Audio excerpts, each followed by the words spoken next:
The HOA president had terrorized the neighborhood for years with her petty power and hatred. Today, she made her worst mistake. When a quiet 17-year-old boy helped an elderly woman with groceries, she saw it as defiance. Her rage exploded. She grabbed him. Then pulled a knife. But she didn't know his father was a Navy SEAL who had trained him since childhood. What happened next would shock the entire community and land her behind bars. Before you watch full story, comment below from which country are you watching. Don't forget to subscribe for more amazing stories. The autumn sun hung low over Oak Ridge Heights, casting long shadows across the manicured lawns and pristine sidewalks of the gated community. 17-year-old Marcus Chen walked home from school, his backpack slung over one shoulder, earbuds dangling around his neck. He'd turned off his music 3 blocks ago, preferring the quiet rustle of leaves and the distant laughter of children playing. Marcus had lived in Oak Ridge Heights for exactly 4 months. 4 months since his father, Commander James Chen, had been deployed overseas. 4 months since his mother decided they needed a fresh start, in a neighborhood where everyone smiled at HOA meetings and complained about lawn heights. He hated it here. Not because the houses weren't nice or the schools weren't good. He hated it because everything felt fake. Manufactured.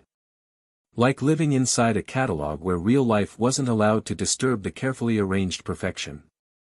As Marcus turned onto Maple Drive, he noticed old Mrs. Patterson struggling with grocery bags near her car. Without thinking, he jogged over. "Need some help, Mrs. Patterson?"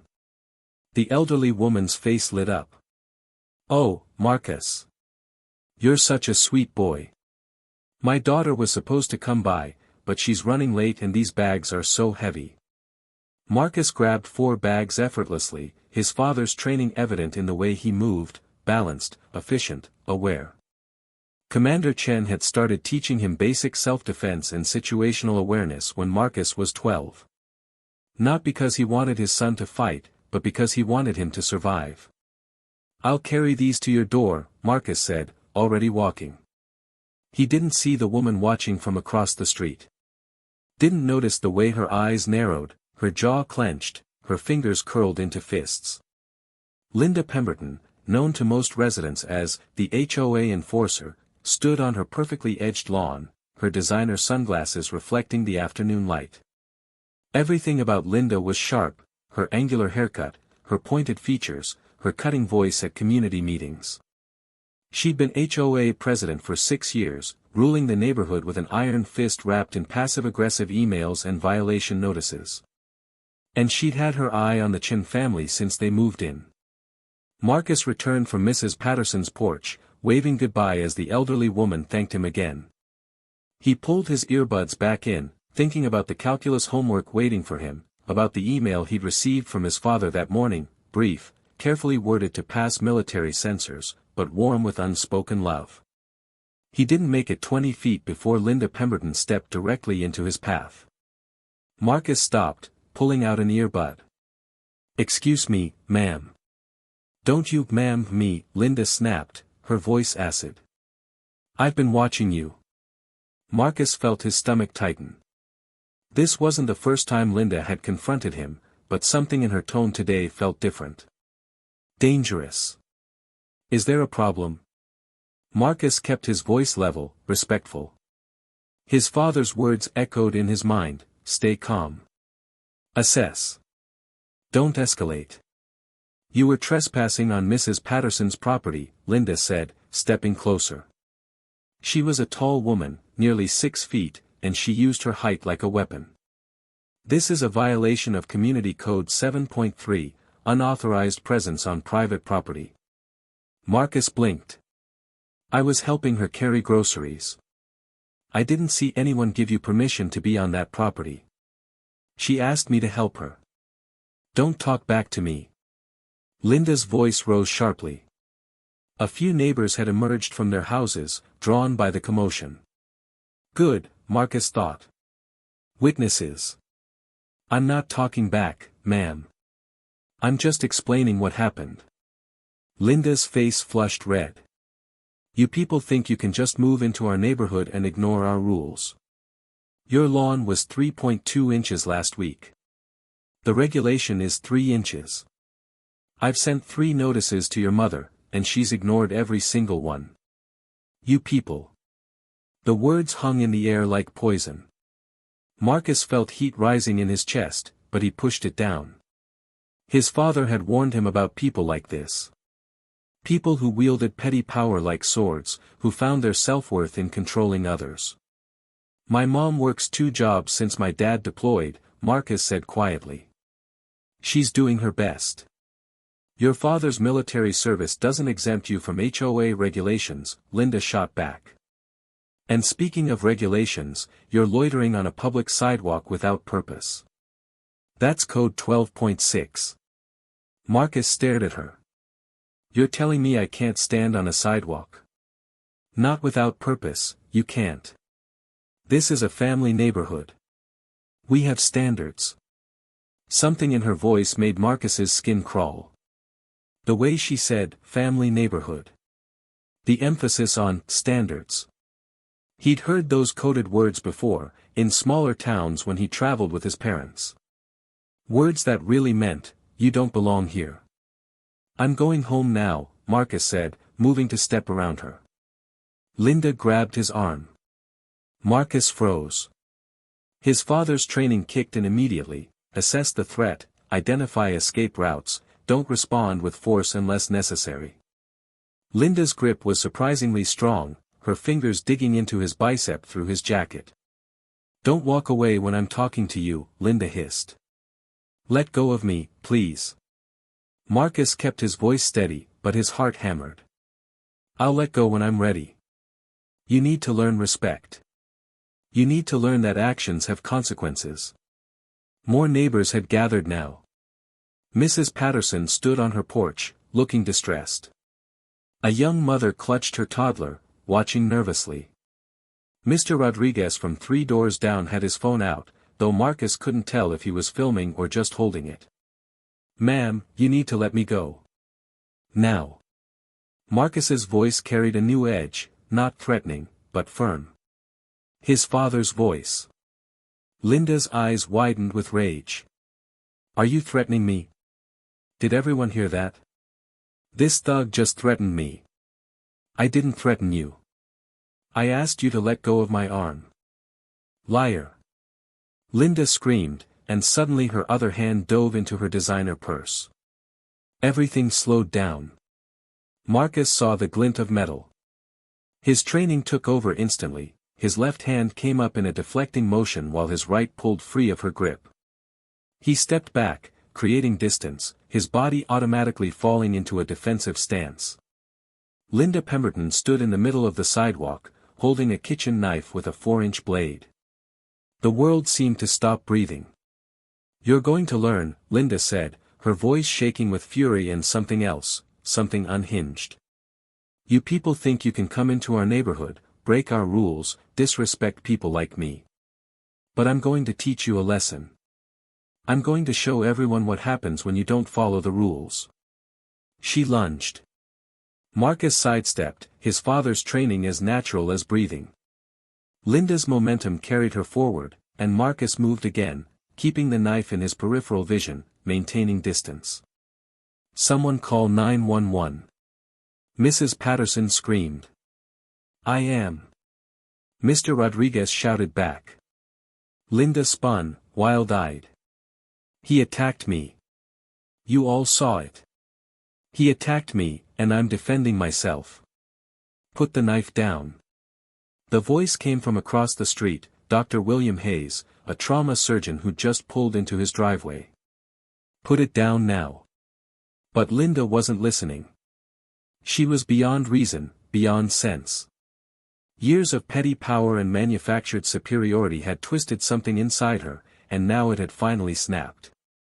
She came at Marcus again. This time, Marcus didn't just dodge. As Linda's knife hand extended, Marcus stepped inside her reach, closer to the danger, not away from it. His left hand trapped her wrist while his right palm struck her elbow. The knife clattered to the concrete. Before Linda could react, Marcus had swept her legs and guided her down to the ground, controlling her descent so she wouldn't get hurt. He had her pinned in 3 seconds flat, one knee on her back, both her arms secured. She struggled and screamed, but Marcus held firm, not tight enough to cause pain, just enough to keep her immobilized. "Stop struggling," Marcus said quietly. "The police are coming. Just stop." Linda screamed obscenities, racial slurs, threats. Marcus closed his eyes and counted his breaths the way his father had taught him. In for 4, hold for 4, out for 4. Stay calm. Stay controlled. Sirens wailed in the distance, growing closer. The next 3 hours blurred together. Police arrived, 8 of them, lights flashing. Marcus stayed exactly where he was, hands visible, voice calm, explaining everything clearly. The knife was bagged as evidence. Witness statements were taken. Mr. Rodriguez's video showed everything: Linda grabbing Marcus, Linda pulling the knife, Linda attacking, Marcus defending himself with minimal force. Linda was arrested, still screaming about how Marcus had attacked her, how she was the victim, how she'd sue everyone. An officer took Marcus aside, a kind-faced black woman with sergeant stripes. "You okay, son?" "Yes, ma'am." "That was some impressive control you showed. Where'd you learn to move like that?" "My father. He's a Navy SEAL. Commander James Chen." The sergeant's eyebrows rose. "Commander Chen is your father?" "I've heard of him. He gave a seminar on tactical response at our department 3 years ago." She looked at Marcus with new respect. "He trained you well. You could have hurt that woman badly, but you didn't. You used exactly the force necessary to keep yourself and others safe. That takes discipline." Marcus felt tears prickling his eyes for the first time since the incident began. "I just want to go home. We'll get you there soon. Your mom's on her way." 20 minutes later, Sarah Chen arrived, still in her nursing scrubs, her face pale with terror and rage. She grabbed Marcus and held him so tight he could barely breathe, her body shaking. "I'm okay, Mom," Marcus whispered. "I'm okay." "She pulled a knife on you," Sarah's voice broke. "She pulled a knife on my baby." "I'm not a baby, Mom. I'm 17. Sarah pulled back, cupping his face in her hands.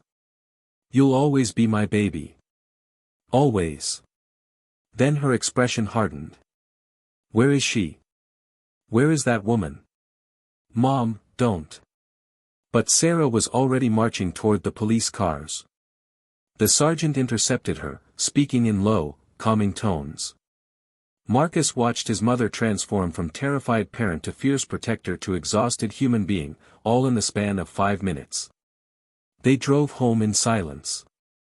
Sarah's hands gripped the steering wheel so hard her knuckles were white. When they pulled into their driveway, Marcus noticed something. Several neighbors had put out small signs on their lawns. Handmade signs that read, "We stand with the Chens," and "Marcus is a hero," and simply, "Thank you." Mrs. Patterson was waiting on their porch with a casserole. Mr. Rodriguez and his wife stood in their own yard, waving supportively. Dr. Hayes jogged over as they got out of the car. "Sarah, Marcus," he said, slightly out of breath. "I just wanted to say, what happened today was unconscionable. I'm testifying at any hearing, any trial. What I saw was attempted assault with a deadly weapon, and Marcus's response was completely justified." Sarah's eyes filled with tears. "Thank you, William."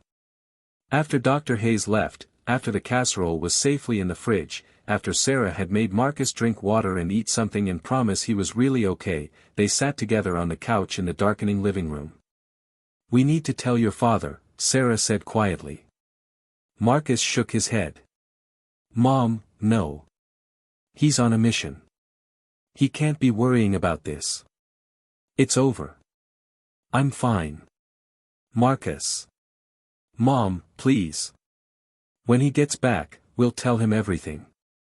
But right now, he needs to focus on staying alive over there." If he finds out his son was attacked and he's thousands of miles away, unable to do anything. Marcus's voice cracked. It'll destroy him. Sarah pulled Marcus close, resting her chin on his head the way she had when he was small. When did you get so grown up? I had good teachers.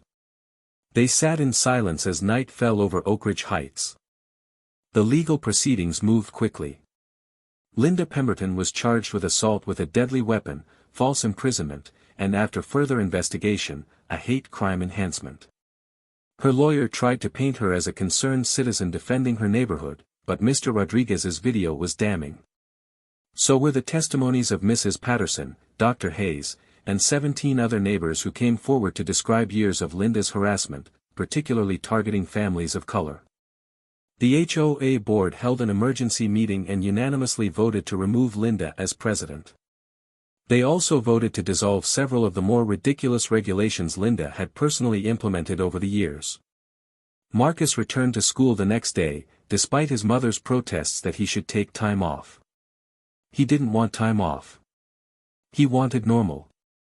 He wanted to pretend his hands didn't still shake when he heard sudden noises. The story had gone viral. HOA Karen attacks Navy SEAL's son, instantly regrets it. Marcus hated the headlines, hated the way they reduced something traumatic to a clickbait revenge fantasy. People acted like it was justice, like it was satisfying. They didn't understand that he hadn't wanted to fight. He just wanted to help an elderly woman with her groceries. His classmates treated him differently now. Some avoided him, as if violence was contagious. Others wanted to be his friends suddenly, drawn to the notoriety. Marcus found himself eating lunch alone more often, grateful for the solitude but aching with loneliness. His best friend Jake was one of the few who treated him normally. They'd been friends since middle school, before the move to Oak Ridge Heights. Want to come over this weekend? Jake asked one day after chemistry class. My mom's making her famous lasagna. She says you need feeding up. Marcus smiled, the first genuine smile in days. Yeah. That sounds good. Cool. And Marcus? I'm sorry this happened to you. It's not fair. Thanks, man. 2 weeks after the incident, Marcus sat in the school counselor's office. Mrs. Kim, a gentle Korean-American woman with kind eyes, had called him in. I'm fine, Marcus said automatically. I didn't ask if you were fine, Mrs. Kim said. I asked how you're sleeping. Marcus looked down at his hands. Not great. Nightmares? Sometimes. Mostly I just wake up and can't get back to sleep. I keep replaying it in my head. Thinking about what could have happened differently. What if someone else had been there instead of me? What if it had been a younger kid, someone who couldn't defend themselves? Mrs. Kim nodded. Survivor's guilt is common after traumatic events. You're wondering why you were equipped to handle this when others might not have been. It doesn't seem fair. I got lucky. I had a father who taught me what to do. Most kids don't have that. You're right.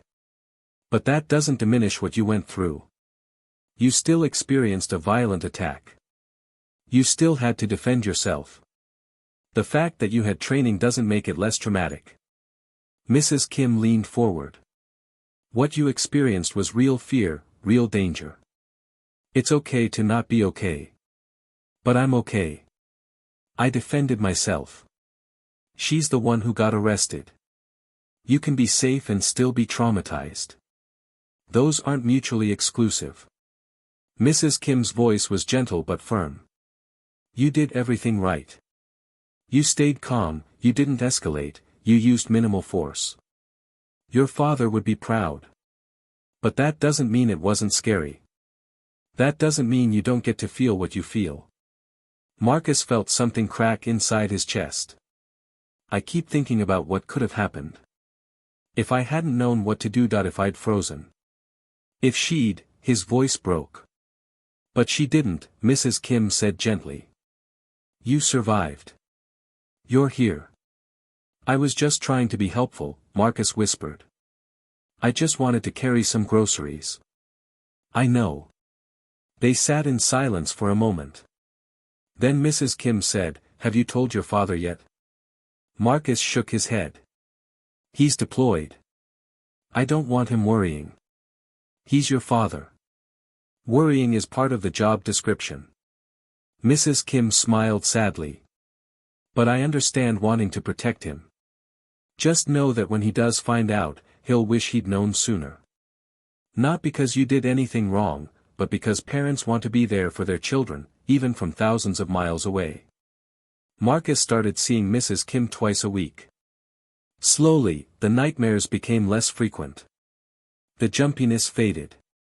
But something fundamental had changed inside him, an innocence lost, a harsh lesson learned about how quickly a normal day could turn dangerous. 3 weeks after the incident, Marcus was doing homework when his mother called him downstairs.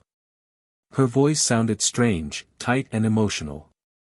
Marcus took the stairs 2 at a time. "Mom. What's wrong?" Sarah stood in the living room, laptop open on the coffee table. On the screen, via video call, was Commander James Chen. Marcus's world stopped. His father looked older than he had 4 months ago. Thinner, tired, but his eyes, those dark, intelligent eyes, were blazing with a mixture of love, fury, and pain. "Dad," Marcus breathed. "Marcus." James's voice was rough. "Why am I finding out from a Navy intelligence briefing that my son was attacked with a knife?" Marcus felt his stomach drop. "Dad, 3 weeks ago, Marcus. 3 weeks. I've been in briefings where they mentioned the Oak Ridge Heights incident as an example of civilian threat assessment. It took me 2 days to get confirmation that the minor who successfully defended himself against an armed assailant was my son." "I didn't want you to worry," Marcus said quietly. James's expression cracked. "Marcus, I'm your father. Worrying about you is coded into my DNA. Do you know what it's like to find out your child was in danger and you weren't there? Do you know what it's like to watch grainy security footage of some woman pulling a knife on your son and realize you couldn't protect him? But I was fine. I did what you taught me. I stayed calm, I didn't escalate, You were perfect," James interrupted, his voice thick with emotion. "You were absolutely perfect. I've reviewed the footage with my team. Your response was textbook. Professional.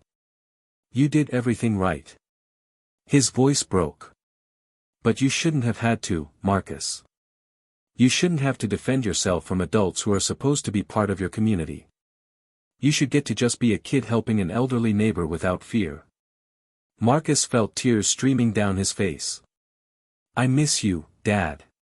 I miss you too, son. So much." James wiped his own eyes. "Listen to me. The woman who attacked you, Linda Pemberton, she's facing serious charges. The prosecution has enough evidence to put her away for a significant time. But there's going to be a preliminary hearing in 2 weeks.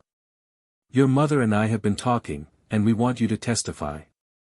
"I have to." "No. Not legally. But I think you should.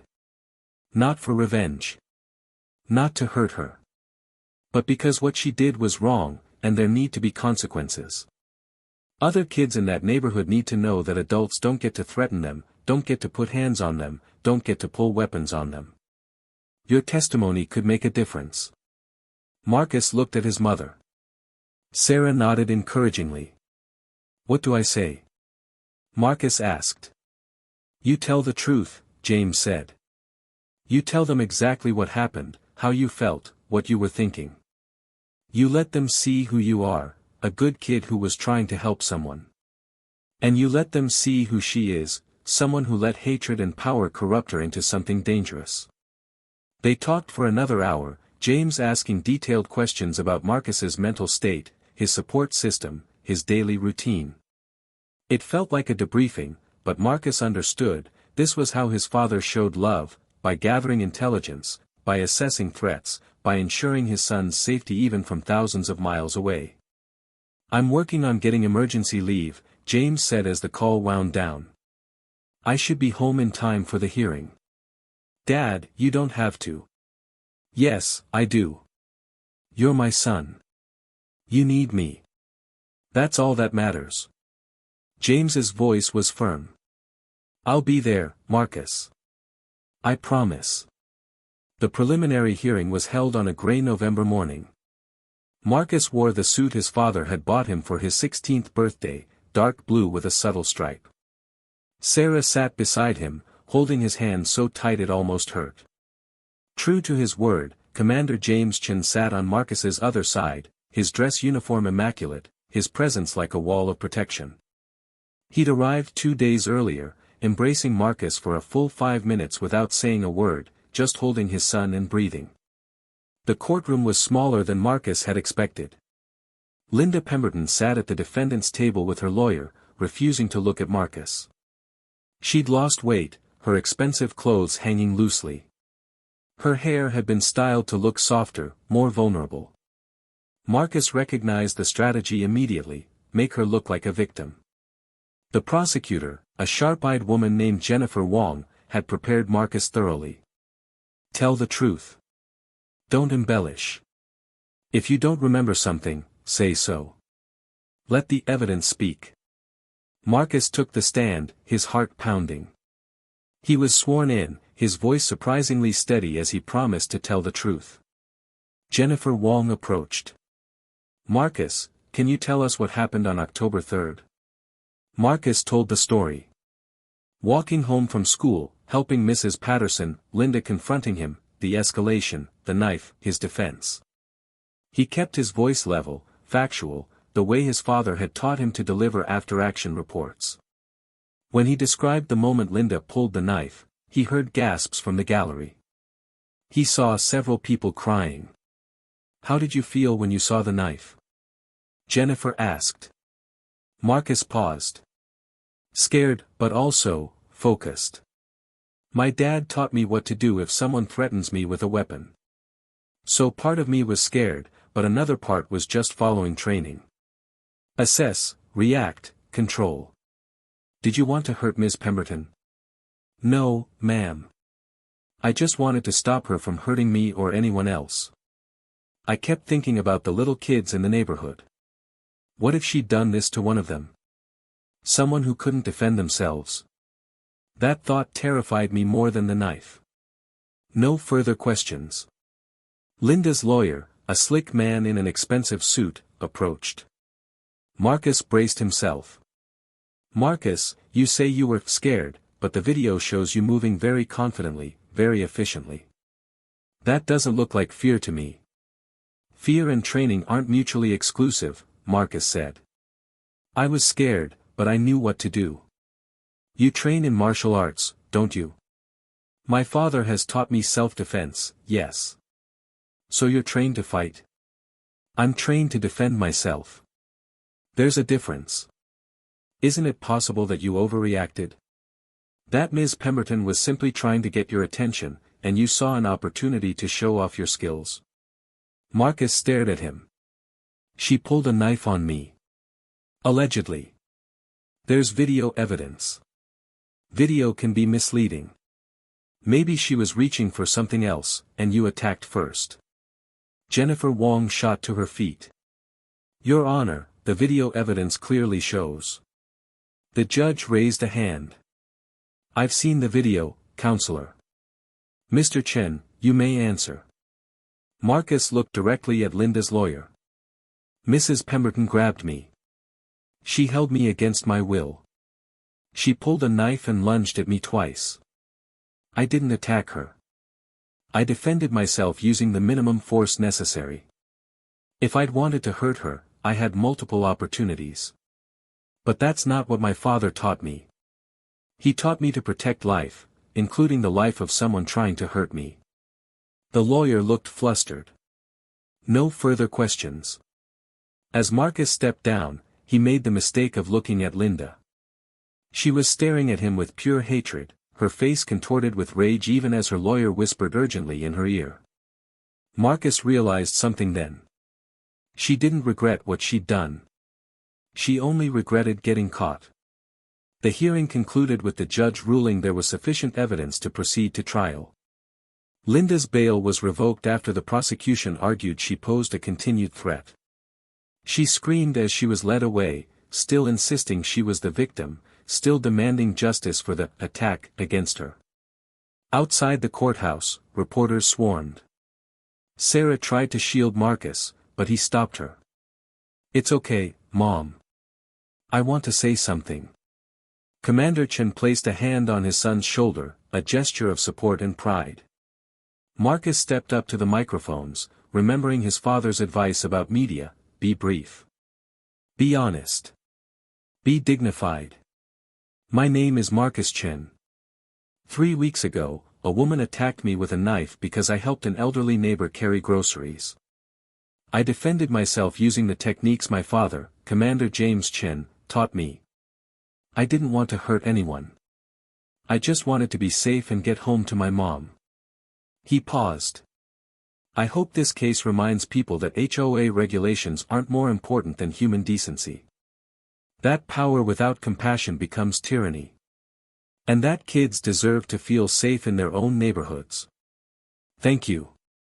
The questions came rapid fire, but Sarah and James stepped in, thanking everyone and guiding Marcus to their car. As they drove home, James put his arm around Marcus in the back seat. I'm proud of you, son. More proud than words can express. Thanks, Dad. You know what the hardest part of my job is? James asked quietly. It's not the missions or the danger. It's being away from you and your mother. Knowing that I can't protect you from everything. Today reminded me that I don't have to, because I raised a son who can protect himself and others. That's the greatest accomplishment of my life. Marcus leaned into his father's embrace, finally letting himself feel safe. The trial took place in January. Commander Chen had extended his leave, pulling strings at the Pentagon to ensure he could be present for every day of proceedings.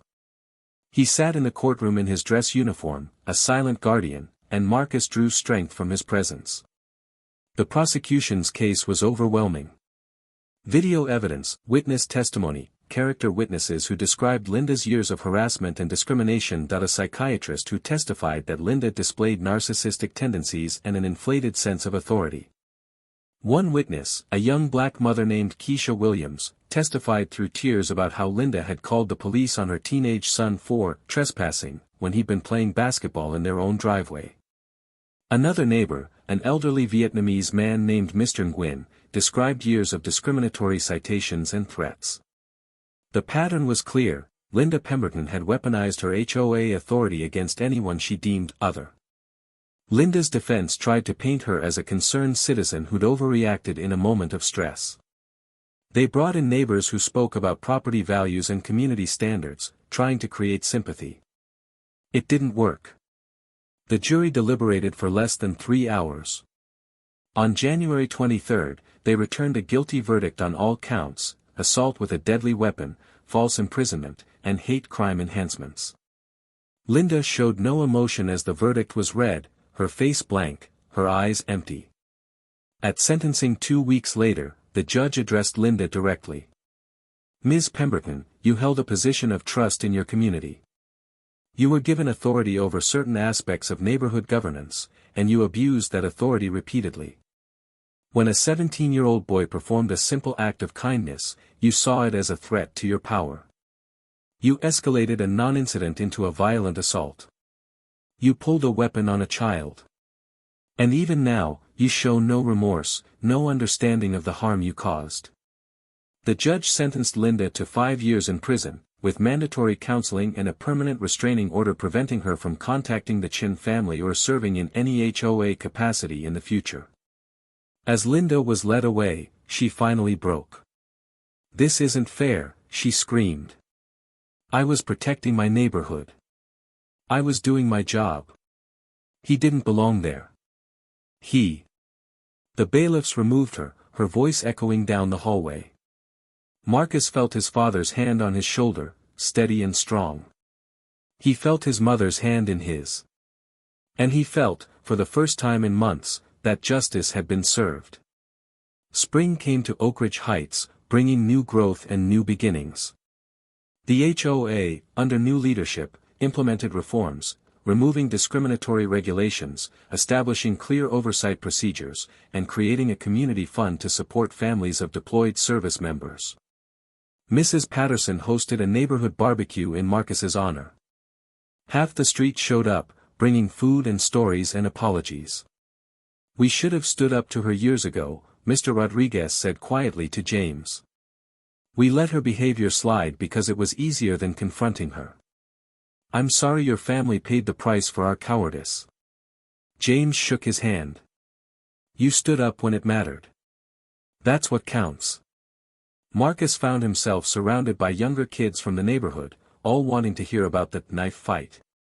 He downplayed it, emphasizing the boring parts, the training, the discipline, the importance of staying calm. "The goal isn't to win a fight," Marcus told a wide-eyed 12-year-old named Tommy. "The goal is to not have to fight at all. But if you have no choice, you defend yourself and others. That's it. Nothing heroic about it." "But you saved yourself," Tommy said. "You didn't freeze. You knew what to do." Marcus thought about that. "Yeah. But that's only because someone took the time to teach me. That's why it's important to learn, to prepare. Not because you want to fight, but because you want to survive." Later that evening, as the sun set and neighbors lingered over dessert, Marcus sat with his father on the back porch. "How are you really doing?" James asked. Marcus thought about it. "Better. Mrs. Kim helps. Talking to you helps. Knowing she can't hurt anyone else helps. You know this wasn't your fault, right?" "None of it. I know. But I keep thinking, what if I hadn't had training? What if I'd been someone else, someone who didn't know how to defend themselves?" James nodded slowly. "That's the question that keeps me up at night too. Because you're right, not every kid has a father who's a SEAL. Not every kid knows how to handle a violent situation. And that means there are kids out there who would have been hurt, maybe killed, in the same situation." He looked at Marcus. "That's why what you did matters. Not just defending yourself, but testifying, speaking out. You showed people what courage looks like." "I don't feel courageous. I feel lucky." "Courage isn't the absence of fear, Marcus. It's acting in spite of fear. You were terrified, I could see it in your eyes in that video. But you stayed calm. You protected yourself and others. That's courage." They sat in comfortable silence, watching the stars emerge. "Dad?" "Yeah. Thank you. For teaching me, for preparing me, for being here." James pulled Marcus close, the way he had when Marcus was small. "I wish I could have protected you from ever needing those skills. But since I can't always be there, I'm glad you had them when you needed them." He kissed the top of Marcus's head. "I love you, son. More than you'll ever know. Love you too, Dad." In the months that followed, Marcus became something he'd never wanted to be, a symbol. Other teens reached out, sharing their own stories of harassment, discrimination, and abuse from adults who wielded petty authority like weapons. Marcus listened to them all, offering what support he could. He started a self-defense class for teens in his community, teaching basic awareness and de-escalation techniques. His father helped, as did several other veterans who'd settled in Oak Ridge Heights. Every Saturday morning, a dozen kids gathered in the community center to learn not just how to fight, but how to avoid fighting. The first rule, Marcus would tell each new group, is that every fight you avoid is a fight you've won. He taught them situational awareness. How to read body language, how to de-escalate conflicts, and yes, when necessary, how to defend themselves. A 14-year-old girl named Elena approached him after class one day. "My stepdad gets angry sometimes," she said quietly. "He's never hit me, but I'm scared he might. Can you teach me what to do?" Marcus's heart broke. He talked to Elena's mother, who was grateful for the conversation and sought counseling. He learned that teaching self-defense wasn't just about physical techniques, it was about giving people confidence, options, and the knowledge that they deserved safety. Linda Pemberton appealed her conviction. It was denied. She served her time in a minimum security facility, and by all accounts, refused all counseling and continued to maintain she'd been the victim of a conspiracy. Marcus tried not to think about her. He focused instead on the good that had come from something terrible, the reformed HOA, the stronger community bonds, the kids he'd helped train who now walked a little taller, a little more confident. On graduation day, Marcus gave a short speech as class salutatorian. He talked about community, courage, and the importance of standing up for what's right, even when it's difficult. His parents sat in the front row, his mother crying happy tears, his father beaming with pride. That fall, Marcus enrolled at the Naval Academy, following in his father's footsteps. He didn't go because of what happened with Linda. He went because he'd learned something important that October afternoon, that preparation meets opportunity, that courage matters, and that sometimes the smallest actions, like helping a neighbor with groceries, reveal the deepest truths about who we are and what we value. 5 years later, Ensign Marcus Chin stood on a ship deck, watching the sun rise over the Pacific. He thought about that day sometimes, about the woman who tried to hurt him and the community that had rallied around him. He'd heard that Linda had been released from prison the previous year, that she'd moved far away from Oak Ridge Heights, that she'd lost everything, her house, her reputation, her power. Marcus didn't feel satisfaction at that news. He felt something closer to sadness. Sadness that hate and fear had destroyed a person who could have chosen differently. Sadness that so much pain had come from such a small moment. But he also felt hope. Because for every Linda Pemberton in the world, there were dozens of people like Mrs. Patterson, Mr. Rodriguez, and Dr. Hayes, people who stood up, spoke out, and chose kindness over fear. His phone buzzed with a text from his father, "Proud of you every single day, son. Come home safe." Marcus smiled, typing back, "Always do, Dad. Always do." Another text came through, this one from Tommy, the 12-year-old from the neighborhood. He was 17 now, about to graduate high school himself. "Hey Marcus, remember when you taught me that deflection move? Used it yesterday when some guy tried to start something at the mall, worked perfectly. Thanks for everything, man." Marcus felt warmth spread through his chest. This was why it mattered. This was why he'd testified, why he'd taught those classes, why he'd chosen to turn trauma into purpose. He texted back, "Proud of you, Tommy. Remember, every fight you avoid is a fight you've won." The sun broke the horizon, painting the ocean gold, and Marcus Chin, son, student, sailor, teacher, turned to face another day, ready for whatever came next. Because some lessons, once learned, stay with you forever. And some scars, however deep, make you stronger. The world still had Linda Pembertons in it. But it also had people willing to stand against them. And that made all the difference.